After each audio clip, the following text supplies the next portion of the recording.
Tom King is concerned for Belle in Emmerdale as she fears history is repeating itself.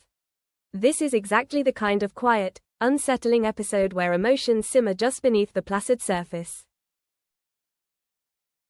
Emmerdale lets the small moments speak louder than any dramatic twist or explosive event. As the night wears on, it becomes clear that Belle's instincts, honed by all she's been through, are picking up on vibrations no one else is aware of.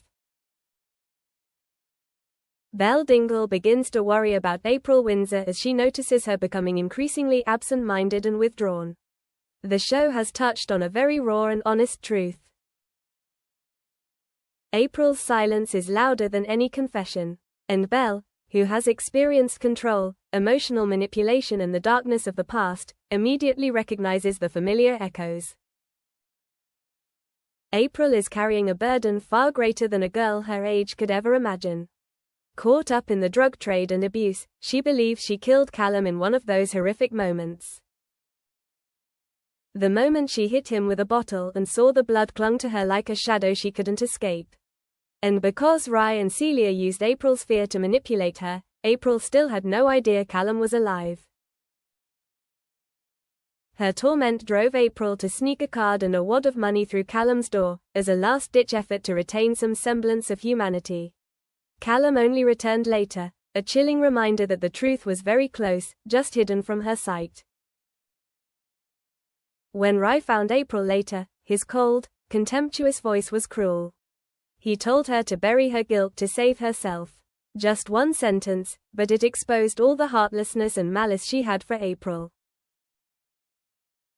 And when Belle sees April's mask begin to crack after brief moments of panic that she thought no one else saw, Belle immediately feels her past repeating itself cruelly. When Belle calls April into the hide and gently asks to speak privately, it's a moment when Belle reaches out to her past self, trying to pull someone else out of the abyss she once fell into. Back at the wishing well, Belle asks if April is hiding something about Dylan. April reassures her, her voice shaky and weak, that it's nothing, she just doesn't want to ruin Dylan's birthday with her bad mood. Belle was close, so close, but life and work pulled her away before she could dig deeper. It's a sad moment. Belle's instincts were completely correct, except for one thing. It's not Dylan, it's Rye and Celia who are controlling April.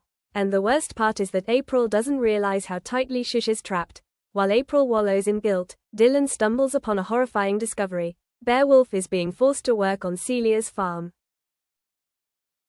A truth that could shatter everything if Dylan dares to act. If Dylan gets too close, if he is forced to face the truth, April may reach her breaking point and be forced to tell Maren everything she has been silently enduring. There is a heavy sense of impending doom, as if Emmerdale is pushing April and Belle into a conflict neither of them saw coming. And as Belle's old fears resurface and April's secret strains to the breaking point, it's hard not to feel like something big is about to happen. Something neither of them are ready to face.